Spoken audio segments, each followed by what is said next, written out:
Prinsipyo sa buhay, number 29. Mas marami tayong natututuhan sa mga karanasan sa lambak kaysa sa mga sandali sa tuktok ng bundok. Magandang araw po sa bawat isa. Ang mga pagsubok, paghihirap, dalamhati at sakit ng kalooban ay nagsisilbing mga aral sa paaralan ng karanasan. Dinadala tayo ng mga ito sa mas malalim na pag-unawa at bagong pananaw. Maaari nitong baguhin ang ating pagtingin sa mundo, ang ating pananaw tungkol sa Diyos at mag-udyok sa atin na baguhin ang ating mga kilos. Ang Panginoon ang tunay na guro. Siya ang dapat nating lapitan upang maunawaan ang kahulugan ng mga aral na dulot ng paghihirap. Pinahihintulutan ng Diyos ang kahirapan sa hindi bababa sa tatlong dahilan. Una, ginagamit ng Diyos ang kahirapan upang makuha ang ating pansin. Gumagamit ang Panginoon ng iba't ibang paraan upang makuha ang ating pansin kapag kinakailangan. At isa na rito ang kahirapan.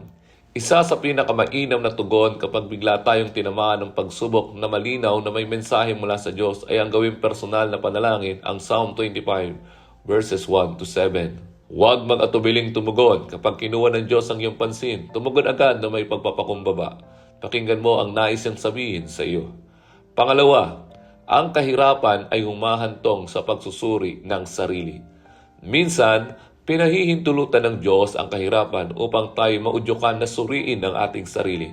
Tinatangay ng hangin ng pagsubok ang mga panlabas na issue at pinipilit tayong harapin ang mas malalim na bagay. Walang mas nakapagdudulot ng paglapit natin sa Diyos kundi ang kapighatian. Inaalis ito ang tabing ng pagtanggi at inihahayag kung sino talaga tayo at kung ano ang tunay nating pinaniniwalaan tungkol sa Diyos, sa Kanyang kapangyarihan at sa Kanyang katapatan. Kailangan nating suriin ang ating pananampalataya at antas ng disiplina.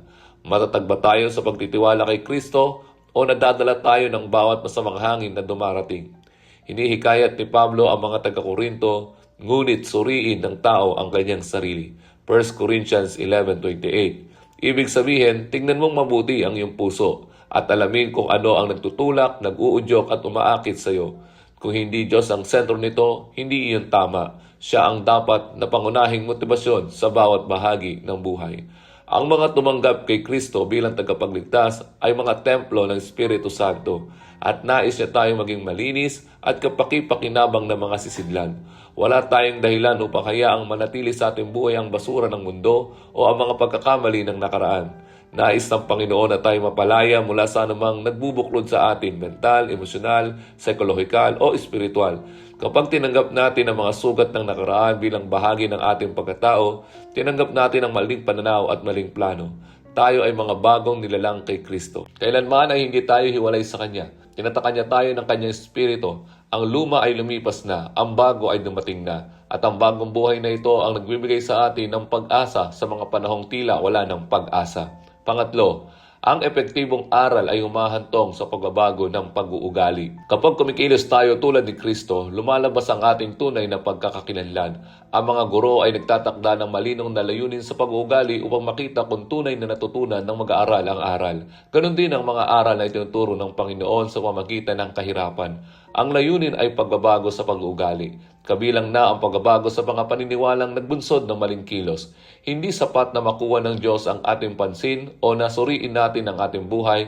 Kailangan natin pahintulutan ng Kanyang Espiritu na magkaroon ng ganap na akses sa bawat bahagi ng ating pagkatao. Natututo tayong magbantay, makinig at maghanap ng Kanyang patnubay kapag may problema o kapag nakakaramdam tayo ng galit. Maaari nating itanong, paano ko dapat tumugon? Maaari tayong magkamali ng desisyon, makapagsalita ng mali o baliwalain ang alam nating itinuturo ng Diyos. Ngunit kung hindi natin babaguhin ang ating tugon at kilos, hindi tayo lalago mula sa kahirapan. Nagbibigay ang Diyos ng hamon at tayo ang pumipili kung susunod o susuway. Sa atin din mapupunta ang mga bunga ng ating mga pagpili. Dumating si Jesus upang pasanin ang mga bigat ng paghihirap sa ating buhay. Tutulungan niya tayong dalhin ang mga pasaning ito sa krus at tuluyang harapin ang mga ito roon.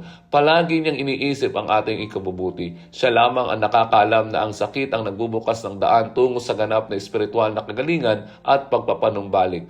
kung handa kang hayaan ang Diyos na ilanta ng mga basura sa iyong kalooban at kung handa kang baguhin ang dapat baguhin, lalabas ka mula sa kahirapan na mas malapit kay Kristo, mas ganap na lumalago bilang kanyang anak at may mas malaking kakayahang ipakita ang pag-ibig ng Diyos sa mundong iyong ginagalawan.